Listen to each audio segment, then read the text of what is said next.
we left off, we had just started talking about assessing model fit at the end of the last class. So I'm just starting here, or overlap a little bit just to make sure we cover everything. This was it's sort of a rehash of stuff we had talked about before with this whole Q equation, which is the motivating factor when trying to estimate the equations. Is we're trying to minimize this equation. We're trying to get Q to be as small as possible, which is the weighted square difference between our sample matrix and the reproduced or implied covariance matrix we get from our model. All right, so we talked about this last time. And this is not a new thing. When we talked about exploratory factor analysis in 524, for those of you that were, that were in 524, we talked about sort of assessing the quality of the factor analysis by looking at the difference between the original correlation matrix and the reproduced correlation matrix. We could subtract them and get a residual covariance or correlation matrix, and we can see where we maybe were missing some fits, right, where there were non-zero values in that residual. We're just taking this a step further, and we're using that Q value. We can actually multiply that by our degrees of freedom and get a chi-square. We can look to see if that chi-square value is significant. And in this case, significance is bad. We don't want a significant difference here because that means that our implied covariance matrix from our model is different than our sample. That's not what we want. We actually want to get as close as possible to our sample matrix. And so the driving force is, we want to make Q as small as possible, while at the same time using as few parameters as possible, right? So we're trying to do those two things. They're almost like opposing forces that we're trying to sort of rectify in this process. We're trying to estimate a bunch of elements in a covariance matrix with as few parameters as we can, which is the parsimony sort of drive that we have. So we want it to fit well. We also want it to be parsimonious. We want those two things to sort of happen at the same time. Which means, if you have a saturated or just identified model, that sort of is missing one of the goals. It's perfectly fine in terms of estimating the parameters and trying to test for specific hypotheses, but it doesn't allow you to actually look at fit and whether or not you're explaining your data very well, because you're explaining it perfectly with the same number of parameters as you have items or elements in your covariance matrix. We talked about these different ways in which we can go about doing this, right? There's a whole bunch of different fits, and these actually, these are sort of the basics, but there actually are more of them. There are more than these, but these are, some of the model estimation procedures, and they really just differ in terms of how they're being weighted. There's some of them make sense, like unweighted least squares means that the weight matrix really isn't used. I think it's just the identity matrix is really just being multiplied by itself. There is no weight. You have generalized least squares, maximum likelihood, elliptical distribution theory, asymptotically distribution free, and then you have a bunch of these sort of corrected values that are looking at things like normality, and they're correcting some of these other estimates for the presence of non-normality, giving you corrected estimates of your chi-square and other fit indices that we'll talk about in a second.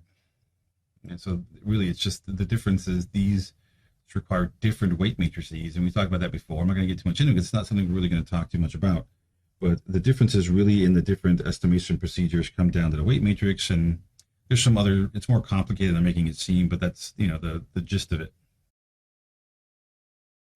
Enough, it's enough of it that we need to talk about. And this is just the thing we threw out before. Again, you don't need to know this stuff, but just to look at this, you can see that the different things are being weighted.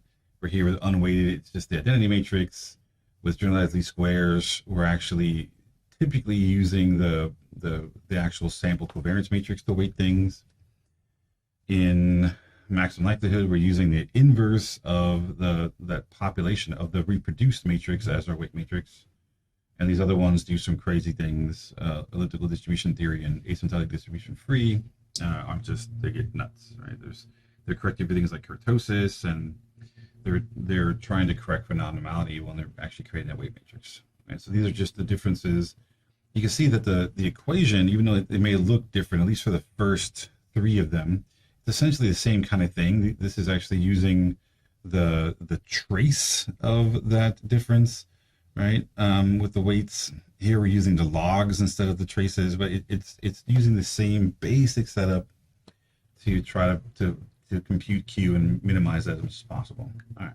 So with that being said, once things get estimated through one of those procedures, how do we then know if the model fits well? We've talked about this in lab some, and I've thrown out some numbers and things that you may be having a difficult time keeping track of because I keep saying different things, but and that's because even though there is agreement to a certain degree about what means that a model fits well, that agreement is sort of loose, right? There is some wiggle room in what people think is good and all that stuff. But so we can start off by looking at the chi-square.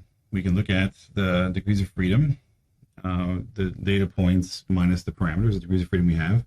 We can actually look up the significance level for that chi-square with that degree of freedom and see if it's significant. The problem here, though, is because we're taking Q times the degrees of freedom, that already should tell you that it's somewhat problematic, because with very large samples, you're going to have larger chi-squares.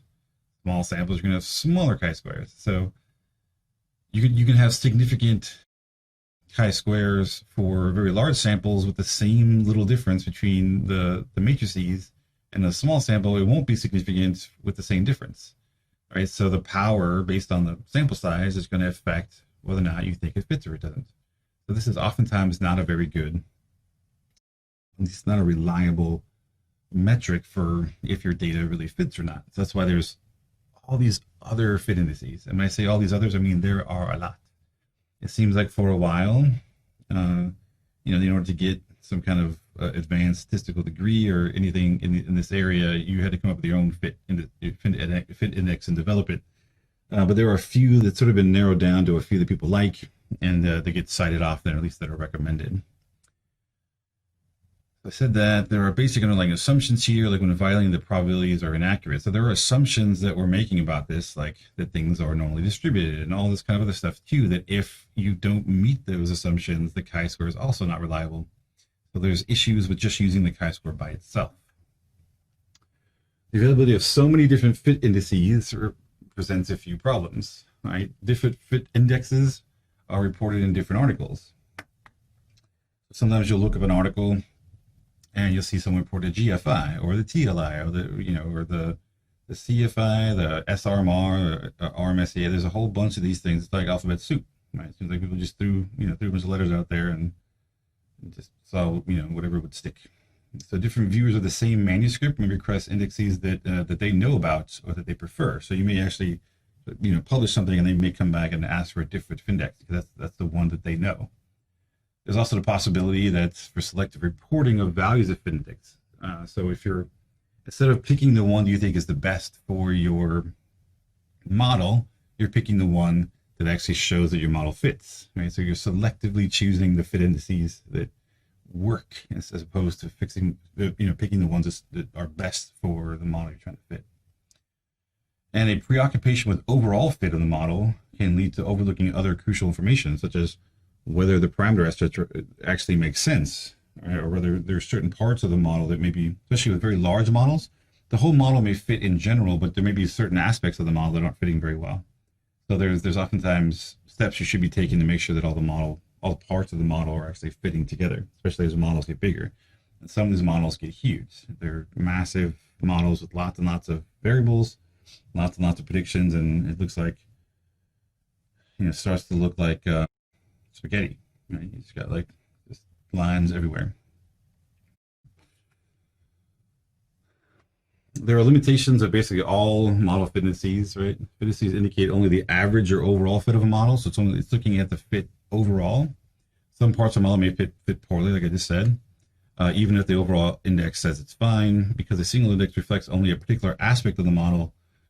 The recommendation usually is that you have to use multiple fit indices at the same time. So you want to show fits by not just one fit index, but usually about three. Usually the chi-square, and then one of two different types of fit indices we'll talk about in a second.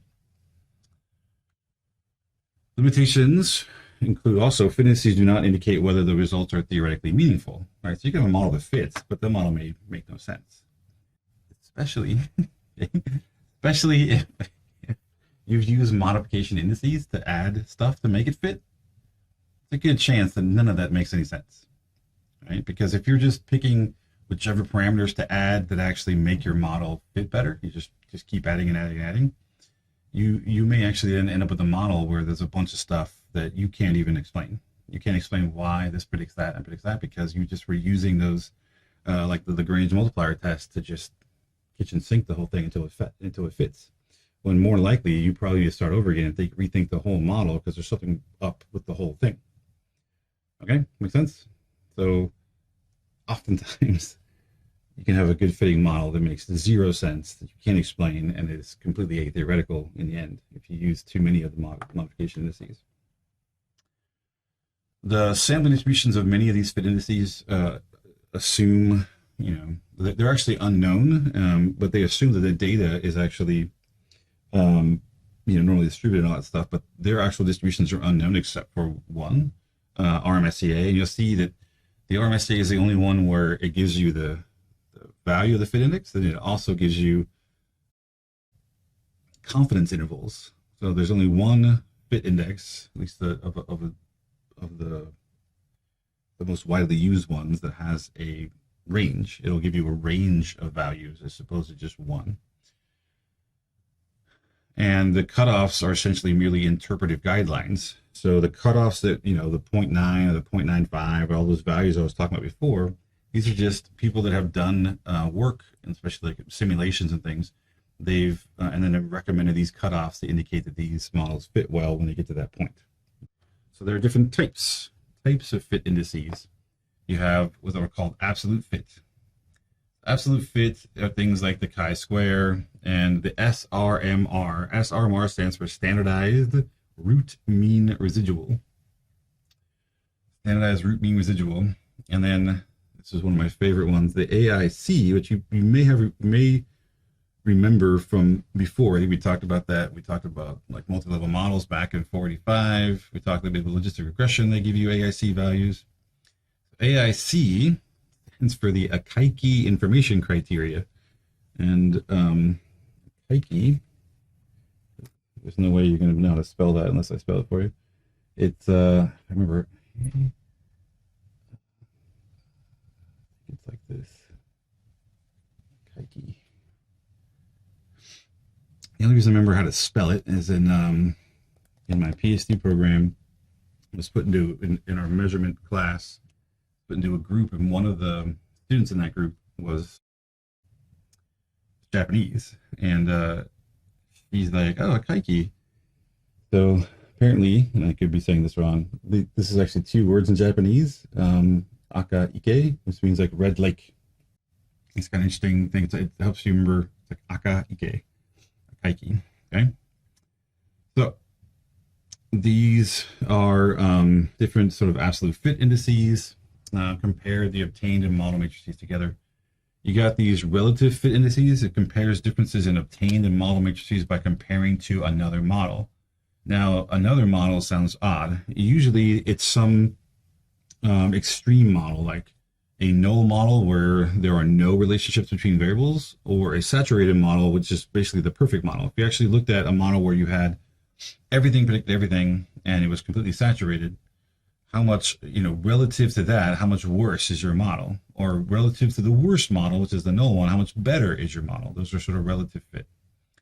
And then you have versions of fit indices that actually correct for parsimony. So if you add more parameters, you actually get it's like you get a penalty for it. So you're actually rewarded for using as few parameters as possible. Okay, so these are corrected for the number of parameters, and then you have those based on what's called the non-centrality parameter, which we'll talk about that in a second too, which is like the CFI and RMSEA. It's based on this thing, the non-centrality parameters, which is you take the chi-square value you have and you subtract the degrees of freedom, and you get this D value, which is the non-centrality parameter. And a lot of them, because basically what we're saying is, when we said a second ago, since the chi-square is often affected largely by sample size and the power you have based on the number of people in your study. Well, there's different ways which people correct it. Well, we take the chi-square and we subtract the degrees of freedom. That's one way of correcting for that. And when you do that, you get this thing called a non-centrality parameter.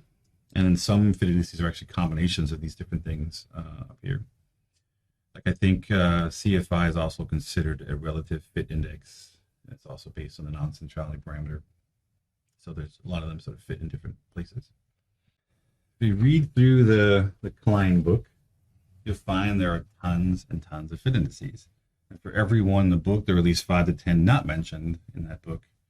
So which do you choose and how do you know which way to go? And this is just a recommendation, but it seems to be a fairly good recommendation that works fairly well for a lot of journals, and a lot of articles, and a lot of authors sort of use this sort of method. So different researchers have different preferences and different cutoff criterion for each index, but for all, it should be all intents and purposes, not intensive purposes, doesn't make any sense. All intents and purposes, just focus on a small set of fit indices and try to pick one from different categories. Okay, you got the chi-square, which is going to be included no matter what. You probably want to include CFI, and you might see some places that use GFI instead, but CFI is probably the most common. The RMSEA, and again, that one's used almost no matter what other index people use. They'll use the RMSEA because it's the one that actually has a known distribution. You can get confidence intervals for it. The RMSEA, and then something like the SRMR will also be included. And you want to be able to show, based on different cutoff recommendations, that the model fits based on all of these, or at least most of them. Right? You may have a model where, like, right, look, it fits, for 3 of the 4, so it's sort of close enough or something. But you at least want to be able to show it fits in more than just one way, or based on more than just one index. Okay.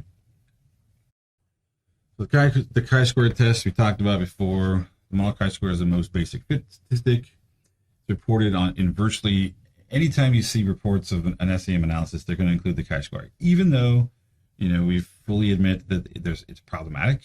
It still gets reported, and because even though it's problematic for the entire fit of the model, it has other uses that are important that we'll get to later on, especially for things like modification indices. When you're actually trying to modify your model, you're going to actually use the chi-squares for each of the model to actually look to see if you're actually improving the model over time. So even though it's problematic as looking at the fit of the overall model, it does tell you a great deal about how much the model is being improved in terms of fit. Most fit indices or indexes include the model chi-square, so it's a key ingredient. It equals the product of, now before we called this Q. This is still the Q value, okay? But I'm just taking one example, which is from the maximum likelihood version. This F value is oftentimes referred to as the function minimum, which is the same thing as Q. It's just, this is the function minimum for the maximum likelihood approach. That's our Q value that we're looking for. We're going to multiply that by our degrees of freedom, and it's going to give us a chi-square. All right. So this is the fitting function minimized in the maximum likelihood estimation, which is what maximum likelihood is striving for, and that means that in the grand scheme of things, that's the Q for maximum likelihood. Those two things are the same thing. In large samples, and assuming multivariate normality and stuff, that chi-square is distributed as a Pearson chi-square, and degrees of freedom are equal to the degrees of freedom for the model. EFM is the model degrees of freedom. And that is the difference between the number of unique variance covariance elements and the number of free model parameters. We've talked about that a bunch, so that should be fairly old news by now. That statistic, under the assumptions that stated, is referred to here as the chi-square, and the term chi-square is known as the likelihood ratio chi-square, or the generalized likelihood ratio. So we're still talking about it's chi-square, but it's often, you'll see it sometimes referred to as the likelihood ratio or the generalized likelihood, and it's still all referring, depending on what program you're in, it's still referring to the chi-square. It's all the same thing. There's different names for the same exact thing. The value of a chi-square for a just identified model is 0 because it has no degrees of freedom. If chi-square equals 0, that means the model fits the data perfectly, right? That's why it sounds good, right? You're like, oh, we've got a model with a chi-square of 0, but it just means that there's nothing to really test. As the value of chi-square increases, the fit of an over-identified model becomes increasingly worse. So even though oftentimes a chi-square is referred to as the chi-square goodness of fit test, it seems inappropriately named. It should be the chi-square badness of fit test, because if it's significant, it actually means it's not fitting very well. All right, so significant chi-squares are bad. So let's say badness of fit index, right? Because the higher the value, the worse the implied covariance matrix is compared to the sample matrix. Some problems with relying solely on a chi-square statistically, we said this before, but is the exact fit hypothesis tested by chi-square is likely to be implausible. That is, it's likely unrealistic to expect a perfect population fit, right? That your model is going to fit perfectly with your data. It's sort of ridiculous. The value of chi-square is affected by sample size, which is a problem I mentioned a second ago. The latter means that large samples may overpower this test. And the thing is, how do you know? How do you know how big it's supposed to be overpowered? And that's sort of an issue, right? Thus, rejection of basically any over-identified model based on chi-square requires only a sufficiently large sample. But more realistically, what it requires is that you actually include other fit indices in addition to chi-square, because that on its own is going to be problematic. One trick people use is, we already mentioned the non-centrality version, which is you take the chi-square, you subtract the degrees of freedom. Well, there's also this version where some researchers will take and they'll divide the model chi-square by its degrees of freedom to reduce the effective sample size to a certain degree. This generally results in a lower value called the normed chi-square. If you see a value that's called like the normed chi-square, which some programs report, it's usually just the chi-square divided by the model degrees of freedom. However, there's like no clear-cut guideline. All right, so in 1989, so long people have been talking about this stuff, Bolin notes that the values of this normed chi-square of 2, 3, or even as high as 5 have been recommended as indicating reasonable fit. So there still hasn't been, no one sort of decided that this is the cutoff value for it. People still are not clear on that. What this does, it takes, potentially this overinflated chi-square, divides it by the model degrees of freedom to give you a reduced value. And it says it controls for the effective sample size, which is a bit goofy because this is not the sample degrees of freedom, it's the model degrees of freedom. So it does help to address that. It's sort of, all right, well, how many chi-square units are there per degree of freedom, as opposed to just the overall chi-square? But still, it's going to be, if this chi-square is blown up because of a large sample size, then this value is also going to be enlarged too, just not to the same degree. Right? It's going to be proportionately enlarged based on the model degrees of freedom. So people do this, but we don't really know how to interpret it really. So that's not necessarily a good way to go. So one that gets recommended quite often, and probably one of this is why, like, I talk about the CFI. I don't talk about the GFI and some other ones because they're there. You can look them up if you want. But one of the ones that gets recommended most often is this one called the CFI, which is the Comparative Fit Index. It is a non-centrality relative fit index that compares the proposed model to an independence model. So an independence model is also what I referred to as the null model earlier. So what is a null model in this case? So we're actually trying to think about what is the worst conceivable model we can have. So if we, let's say, here, let's do this. So let's say I have some model, it doesn't matter what it is. Let's say, I have a x1 and x2, and y1.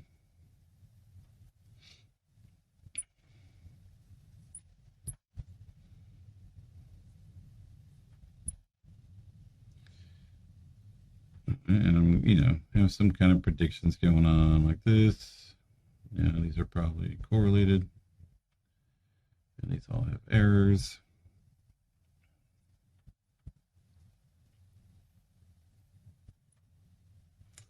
This is the model that I'm trying to test, right? So I have this model and I want to see if this model fits. So what the CFI does, CFI. Based on this, I'm going to reproduce the covariance matrix, and I'm going to have some model implied covariance matrix where the sigma theta matrix for this model is going to have all the components in it. It's going to have x1, x2, x2, y1, y2, and y3. And I'm going to have, going across the other way, x1, x2, y1, y2, and y3. Right. So in my reproduced matrix, I'm going to estimate values for all this stuff. I'm going to estimate all the variances. Let me use asterisk. Maybe I'll use a different color. I'm going to estimate the variances of all these things. Okay, so each variable is going to have its own variance estimate.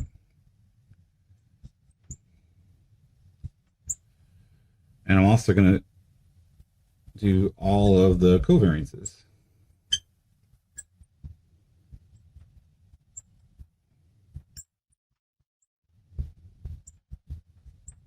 Right, so I'm going to need to reproduce all of those things in my implied covariance matrix.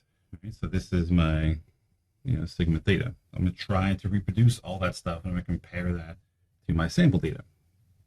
Okay, so what the CFI does is it says, okay, this is your implied covariance matrix. Let's compare that to the worst conceivable model, which is it's either the null model or a independence model. So an independence or null model says, all right, we're going to estimate a model that is only the variances. We're going to estimate the variances of all the items, but we're going to assume that all the covariances are 0. That's the worst conceivable model. We're basically saying that none of these arrows, none of these relationships exist in the data. Right, that's what an independence model is. We're just going to have the 5 variances and assume that all this stuff is 0. And that's what's called the independence model, because we're actually assuming that all the variables are independent. And that's sort of the null model that the CFI is comparing itself to. Make sense? That's like the worst possible model. So back to here, CFI. A non-centrality based relative fit index that compares the proposed model, that's your sigma theta, right, model, to an independence model where nothing is related. So we're only estimating variances, assuming all the covariances are 0. So we're going to get the non-centrality parameter for your estimated model, the model that you want, over that same non-centrality parameter for this bad, null model where everything's independent. Right, so it's explained down here that D for the independence model is just the chi-square for your model minus the degrees of freedom for that model, where the D for that was the independence model. The D for the estimated model is the chi-square from your model minus the degrees of freedom for your model. This up here is the independence model chi-square minus the degrees of freedom for that same independence model. And we're basically taking the ratio of those two, subtracting it from 0. Okay, make sense? So what you should get is the chi-square for your estimated model should be a lot better. Should be way better than the independence model, right? So you're going to get this non-centrality parameter based on the degrees of freedom up on top, and that should be smaller than this one. So the ratio should be, a value that is moving away from 1. The 1 minus something, if it was much smaller, it'd be a very small value. And so we subtract this from 1, you'd be left with something like 0.95, 0.9. The larger this is, it means it's closer to the independence model, and it's going to approach 1, and 1 minus 1 will be 0. So low values for the CFI are bad, high values for the CFI are good. And I think we talked about minimally you want the model to fit something like 0.9. And the way I think about that is your estimated model is 90% better than the independence model. But the recommendation usually for something higher, like 0.95, and I've even 0.96 be a cutoff value for the CFI for like really good fit. Non-centrality parameter for the estimated model over the independence model, and then we're subtracting that from 1, not CFI. It's actually, once these values are sort of computed, it's really not that hard to reproduce the CFI. So think about this, it's very possible you'll get output where you're given like the chi-squares of these things and the degrees of freedom and asked, what is the CFI? You have to compute it. You have to sort of subtract the two elements, divide them, subtract from 1. It's not a complicated thing, just to know what pieces go where. Okay. This is one that gets recommended quite a lot. The one that gets used often as well is the RMSEA, which stands for the root mean square error of approximation. And you'll hear people refer to this as the RMSEA. That cracks me up. I've never in my life used it on purpose to say the RMSEA. That sounds weird to me. The RMSEA. So this compares the estimated model to a saturated model, where at least that's the sort of idea, where it takes this f hat o here is the non-centrality parameter for your model divided by n, literally the n, the number of subjects you have, and it says that it's either whatever this is or 0, whichever is smaller and positive. Sometimes what you could have is that the chi-square for your model ends up being less than degrees of freedom. So when you subtract, you get a negative number, but there are no negative RMSEA. So if this ends up being negative, then you just put 0 there. So it's that whole thing divided again by the degrees of freedom for the model, take the square root of that, and that's the RMSEA. All right. That one's actually fairly simple. Get the non-centrality parameter for your model divided by n. If that is greater than 0, you plug that number in here, and you divide it by degrees of freedom for the model and take the square root. And this actually has a known distribution, so you actually will get confidence intervals around there, like a 95% confidence interval around the RMSEA. It's the only one that does that. Then you have the SRMR, standardized root mean residual. You can sort of tell by the names a little bit. So root mean square error.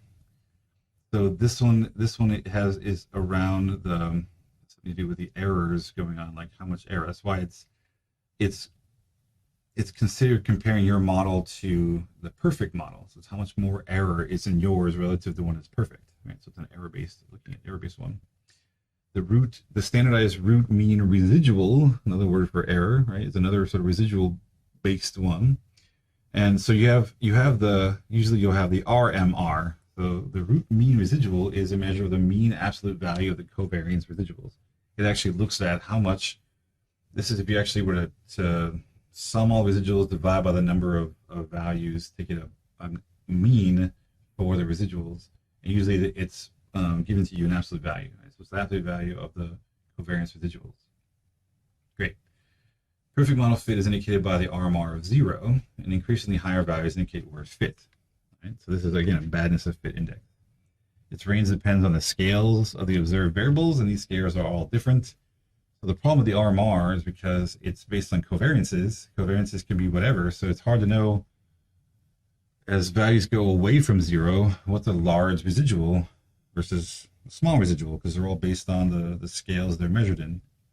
So of course, what do we do when that's a problem? Well, we standardize it.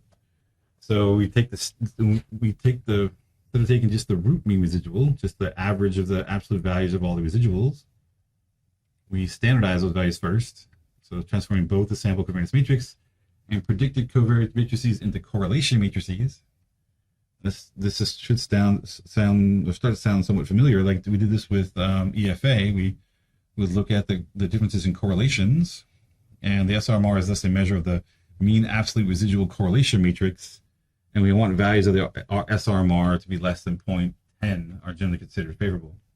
So it's going to look through all the residuals, the correlations. It's going to add them all up. It's going to divide by the number of them. And it's going to give you an average standardized residual. And you want that average to be below 0.1. That tells you that if you add them all up, the average is actually lower than 0.1, which means that the residuals are staying small. Right? So as you subtract the matrices, you're getting small residuals. Small residuals are good.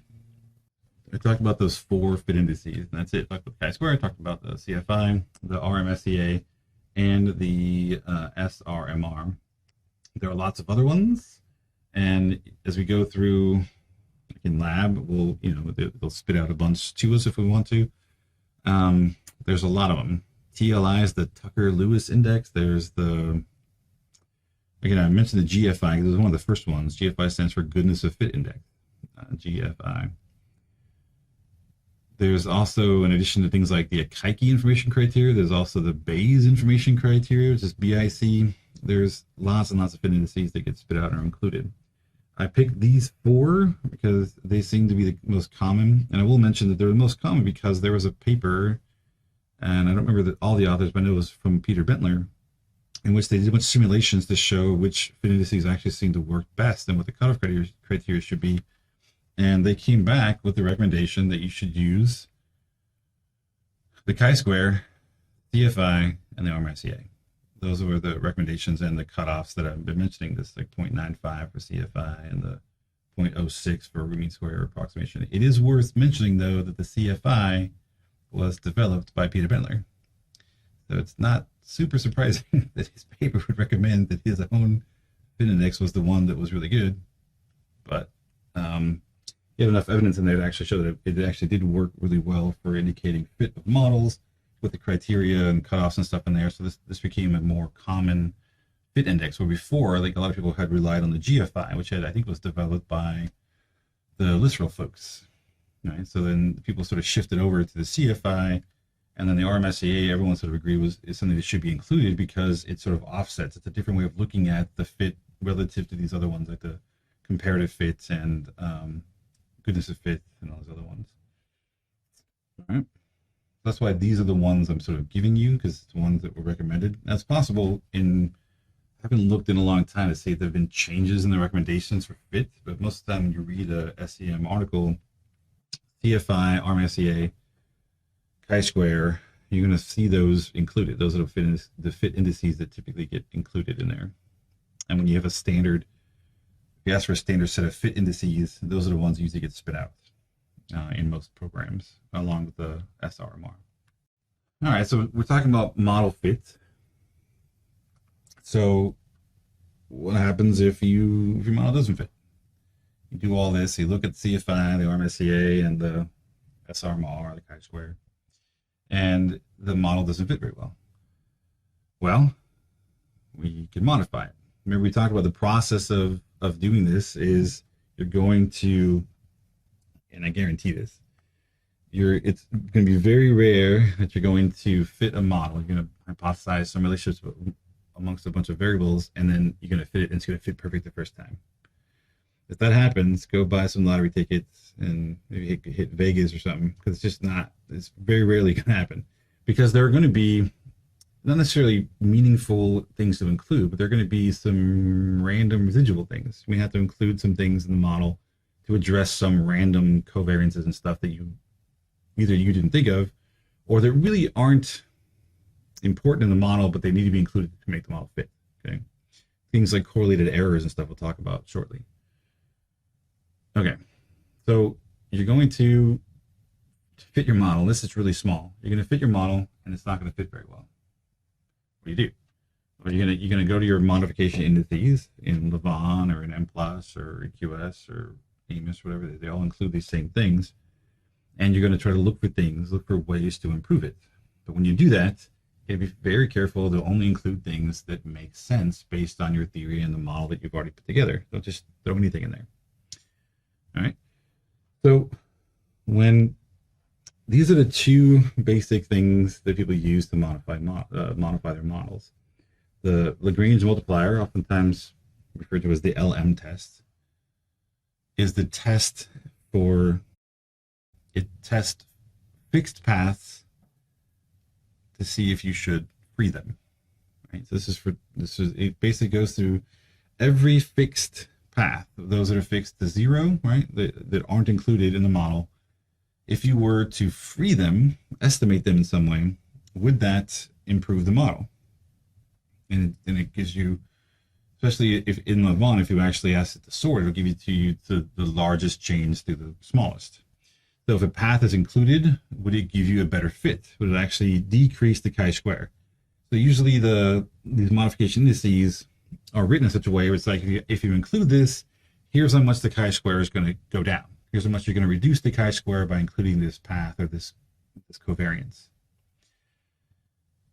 Levant, I don't think, Levant doesn't do this, at least not that I can tell. Maybe there's a way to get it to do this, but a lot of programs like EQS, I think M+2, it'll give you both. It'll give you the things in order, and it gives you the univariate change and including those paths, but it'll also include the sort of cumulative multivariate change if you include a bunch of paths at the same time. I don't think Levant does that, but some programs do. It'll give you both the univariate change and the multivariate cumulative change if you add them all together. But it's always recommended that if you're going to add parameters, if you're going to change your model, re-specify, modify your model, you should do it one parameter at a time to make sure that each thing you're adding in really is significantly improving your model. Because if you add 5 things and overall the 5 things are significantly changing, you don't know if all 5 of them individually change the model or just collectively. On the flip side, there is the walled test. The walled test, now the walled test is a little bit confusing because the term walled test gets used in multiple places.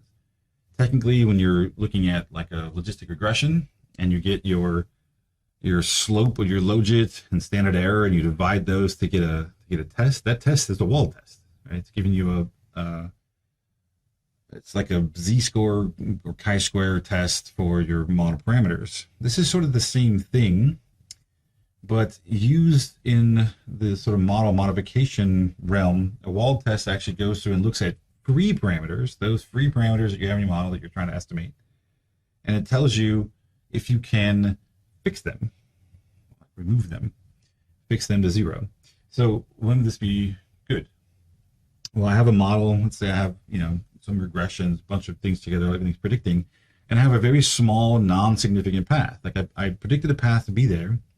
It tells me my model fits, right? So if my model fit is good, but I have this non-significant path. The wall test is going to tell you if I remove that path from the model, would that significantly worsen the model? Like would my model fit be worse by removing that? And the idea is the Lagrange multiplier test, you want these changes to be significant because they're improving the model. You want walled test changes in chi-square to be not significant because it means you can actually take a parameter out of the model and it doesn't significantly hurt the fit of the model, right? So here, this should increase chi-square. This is going to decrease. I'm sorry. This is going to decrease the chi-square, making your model fit better.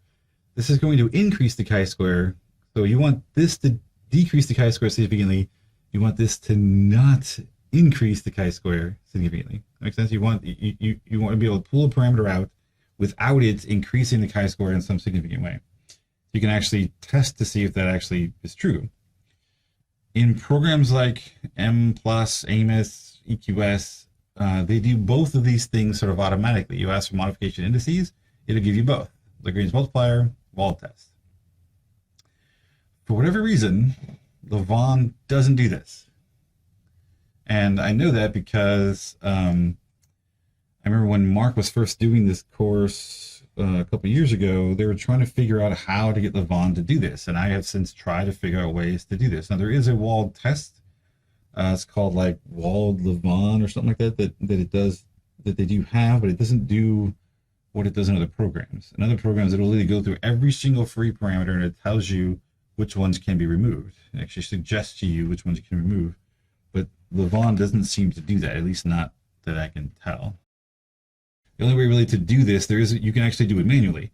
If you see small paths that you might want to take out, you can actually then do a model comparison, have a model with it in, model with it out, and compare the two to see if it actually is significantly worsened in its fit by removing that path. But it doesn't automatically search through and do it for you, which most other programs do, and I'm not sure why Levant doesn't do it. It seems odd. They'll do the LM test. It seems like they're doing this. They can also do this at the same time. It just doesn't for some reason. So model modification, by the way, and re-specification are oftentimes the same thing.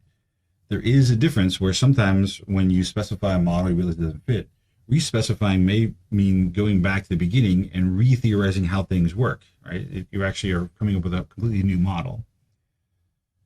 Model modification is sort of a step in between. You have a model, it doesn't fit very well, but maybe it's close. How do I sort of tweak it a little bit to make it fit better, as opposed to going back and re-specifying the whole thing? But it is, in a sense, a way of re-specifying a model. You've now re-specified a model with a new path, but everything else has sort of remained the same.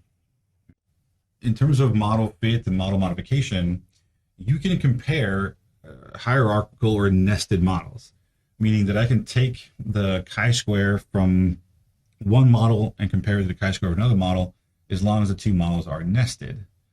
So two models are considered nested if one is a subset of the other, right? So if a path is dropped from model A to form model B, then model B is nested within model A.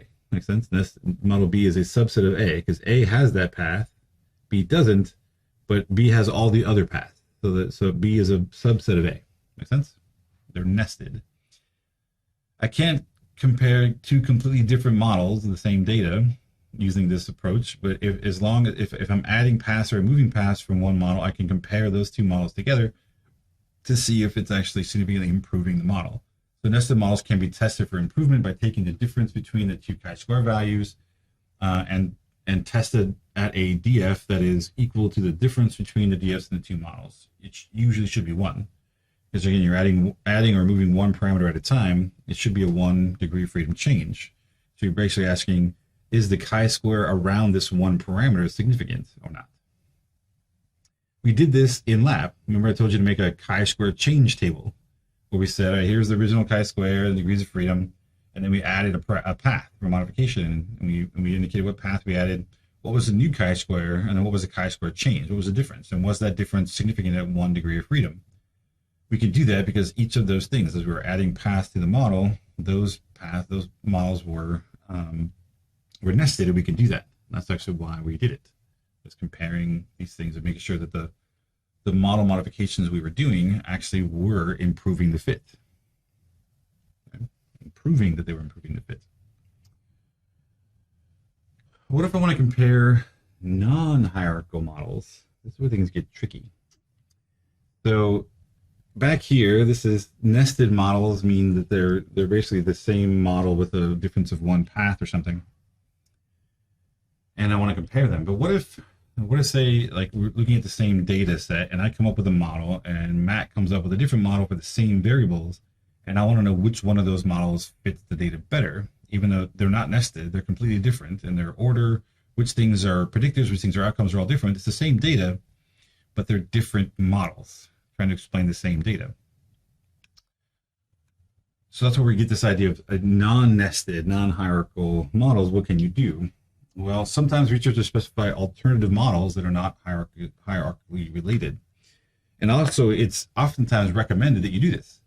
So one of the things that's encouraged in SEM literature is that if you have a model that you've designated and somebody else has an alternative model, there's nothing keeping you from fitting both of those things to see which one actually fits better. The problem is you can't just directly compare the fits because they're not the same model. They're not the same thing, and they're not nested. So although the values of chi-square from the two different non-hierarchical models can still be compared, the difference between them cannot be interpreted as a test statistic. You can't actually subtract the chi-squares and be like, oh, this one's significantly less than that one. It just doesn't work that way. This is where these sort of predictive fit indexes or indices come in, such as the Akaike information criteria, or Bayes, or those kinds of things. And there's lots of different recommendations for how to use these things, but typically, if you have two models and the model with the smaller AIC is the better fitting model. Or if you have two models, the model with the smaller Bayes information criteria, which is the BIC, right? These are just they're information criteria based on log likelihood values, and we can look to see which one actually is smaller, and that then is the sort of better fitting model. So a predictive fit index assesses model fit in the hypothetical replication samples, the same size and randomly drawn from the same population as the researcher's original sample, and it's sort of predicting what the fit would look like. And you compare two different models the model that has the smaller one, has a lower log likelihood value, that model is the one that fits better. So you can compare them. It's just not like, you're not going to say something like model A is significantly better than model B, because it doesn't work that way. But you can say that the model A is preferable because it actually has a smaller AIC than it is for model B. So it's not a significance test in the same way that it is for the nested models, but it does actually give you the ability to say which one seems better. Now, if the AIC values were really similar, then it probably doesn't matter. Because one of the things that drives people a little crazy when they think about it is, if you were just to reverse all the arrows in a model, you'd probably have a model that fits about as well. Probably just as well. All right, so remember that model I drew a second ago with 2 X's and 3 Y's? If I just took the arrows and reversed them and had 3 X's and 2 Y's, that model would probably fit just as well, but changing the direction, because all the covariance structure analysis is trying to do is figure out which variables relate. So changing the direction, it covers the same relationships in the model, more or less. So you're likely to get the same fitting model if you reverse. So it's sometimes hard to argue the directions of arrows, because it could really go either way and they both fit well, without something like temporal precedence. So what's temporal precedence? Fancy term that maybe you've heard in 692, maybe. It's something required for cause.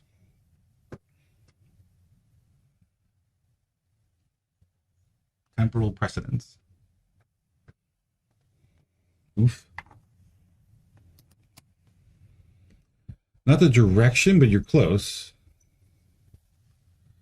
I think it's precedence. Did I spell it right? Yeah.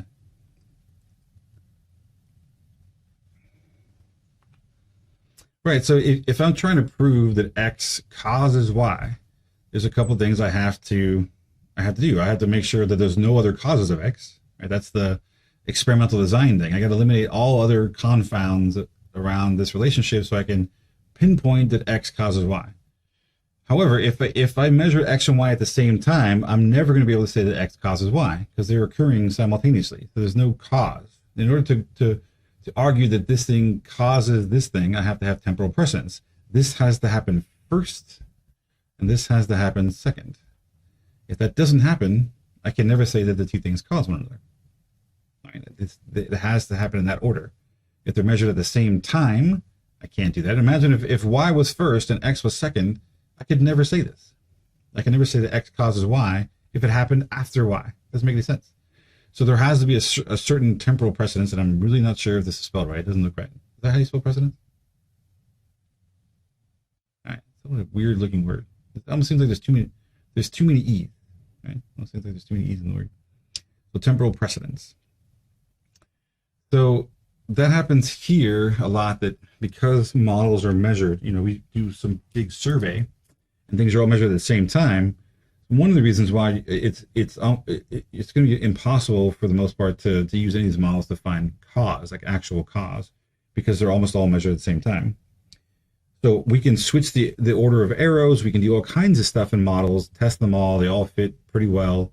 And there's nothing to tell us which one actually is the preferred model, because they all fit pretty well, because we don't have temporal precedence. If we did, then we would know it can only go in one order, and it eliminates the reverse models that we can do when we change the arrows around and still get a decent fit. So temporal precedence is required for any of that stuff.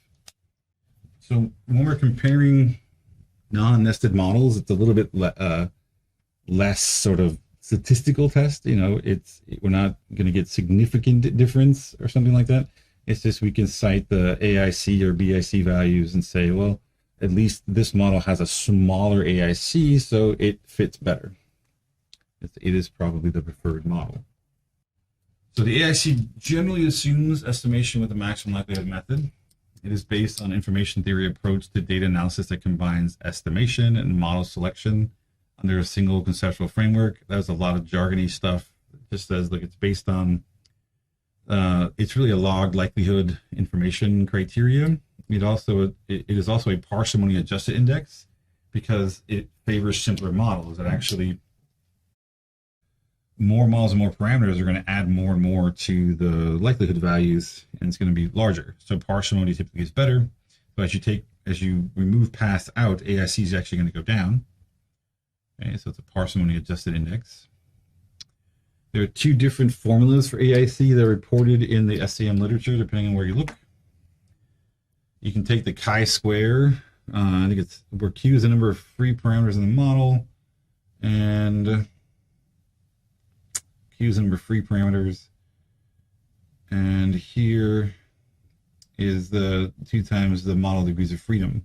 So this is the M here just stands for, this is the model chi-square, right? So it's either you're taking, it's this plus 2Q or this minus 2 times the degrees of freedom. It doesn't really matter. You'll see them computed differently because what really matters is relative. As long as the 2 different models you're estimating are using the same AIC, you can then look at them and say, okay, which AIC is smaller? The key, that's what I said, the key is that the relative change in AIC is the same in both versions, and this change is a function of model complexity. Specifically, the model in a set of competing non-hierarchical models that estimate the same data, the one with the smaller AIC or smallest AIC is the one that's preferred, that has better fit. This is the model with the best predicted fit in a hypothetical replication sample, and it's the one that has the, looking at the chi-square and sort of adjusting for that, it's actually giving you the smallest value. Right? So it has fit in actual sample, and it actually controls for parsimony at the same time relative to other models. So it'll tell you which one actually fits better. This one with the smaller AIC. All right, my favorite parts. I think I mentioned this in lab. Like one of the favorite sort of topics is it expands the way you think about data and hypotheses and things. So what if you want to do group comparisons? So a second ago, we were talking about comparing models. Those are comparing 2 models within the same group, in the same sample. This is different. So 2 different models compared in the same group. Well, that's either nested or non-nested, and we have 2 different ways of looking at the fit of those, right? If nested, we can use the chi-square. The non-nested, we're going to use AIC. This is different. This is actually comparing the same model in different groups. Right? So we got different models in the same group versus same model, different groups. So this is a test for either, depending on how you look at it, it's either a test for moderation or you're testing for generalization. You're either trying to generalize your model to multiple groups, or you're trying to show that whatever that group is, it's actually moderating the effect you found in the model itself. So it requires 2 groups with structural invariance and model fit. Here's that word invariance we talked about last time. And by structural, because this will be related to, we talk about CFI next, not CFI, talk about CFA next, that I'm really talking about here, configural invariance. It's a fancy way of saying that you gotta have the same model. I can't spell today. Invariance. That's supposed to be a C. Okay, so configural invariance, it just means that the items and paths are configured in the same way in both groups. Right? That whatever model you're testing in group A, you're testing that same model in group B. That's configural invariance. That the model is configured in the same way, or has the same structure. We can make sure that the 2 variables have structural invariance, and actually that the model actually fits in both groups. Because if the model doesn't fit in both groups, then you already know that they're different. Because if it fits in one, doesn't fit in the other, you've already answered the question of whether or not they are actually the same. Steps. You're going to establish the same model fits in 2 separate groups. Remember, we're still talking about path analysis. We haven't even got to factor analysis yet. We're just saying, look, we're going to test these path models in these 2 different groups, and we're going to show that they fit. This actually, you're going to test a combined model with imposed equality constraints on model paths you want to test. So what things are you wanting to compare? Do you want to know if the regression coefficients generalize across the groups? Then you're gonna force those to be equal. If you want to know if the variances also are the same across groups, you're going to then fix those to be equal. As you start to add these equality constraints, you're going to look to see if the overall fit of the model, combined model, is good. If it isn't, if the model starts to fit poorly, that means the equality constraints that you put on them are actually not very good, right? So by forcing the groups to be equal, you've taken two different parameters, forced them to be equal, which makes the model not fit very well, right? If you constrain everything and the model fits well, meaning, chi-square, CFI, RMSEA, SRMR, all those things show it fits well, then great, the model generalizes. There is no interaction. There's no modifier, right? No moderation. If the fit is poor, then you can use the Lagrange multiplier test to tell you which of those constraints need to be freed up. And you can tell you where then that grouping variable is moderating your model. It could be the whole thing, or it could just be one path. There's this one path is different across the two groups, and it can actually lead you to testing things like moderated mediation, which sounds more complicated than it is. It just means that there's a mediation model in two groups, but that mediation is different in those two groups. Like maybe there's mediation for one group, but for the other group there isn't mediation. That's moderated mediation. We can actually test for these kind of more complicated hypotheses by being able to use a multi-group model, constrain them, check for model fit, and figure out where that model misfit is occurring, and know which paths in those models actually are differing across the two groups. And it allows you to test for a lot more complicated versions of moderation than we do just by cross-multiplying variables. With multi-group models, when I first learned about those, started learning how to use them, it started to change the way, I think I started to understand interactions and moderation a lot better because of this approach to testing it. Because it wasn't just like, it took me a long time to understand, if I have x1 and x2 predicting y, and I multiply x1 and x2, that somehow is an interaction. It predicts that predicts y2. The cross-multiplying thing wasn't as clear to me as I have x1 predicting, I have x1 predicting y, and I have that in two groups.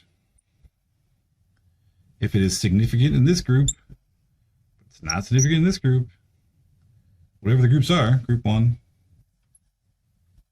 group 2, whoever that group is, it's moderating the effect. X1 predicts Y in group 1, but not in group 2. That's moderation. The group context is changing how X1 and Y relate. That made a hell of a lot more sense to me than going X1, X2, X1, X2, and having all of them predict Y and say, well, if this is significant, that means that there's an interaction. I never quite understood that as well as this made a lot more sense to me. Right. This works best under one circumstance. If X1 and X2 are continuous,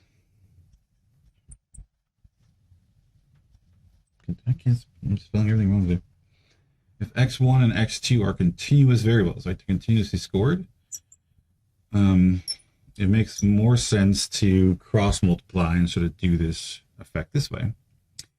But if X1 is, say, continuous and X2 is dichotomous, the grouping variable, this makes a lot more sense in terms of trying to break out what the effect of that grouping variable is on the relationship between X1 and Y. When you cross multiply them, it works, but it becomes a little bit more confusing to explain why that is than this is. And usually, if you find this interaction to be significant, you have, in order to explain it, you have to break it out into these different things to try to explain why you're getting this interaction in the first place, when we can just actually test it. Because now we can actually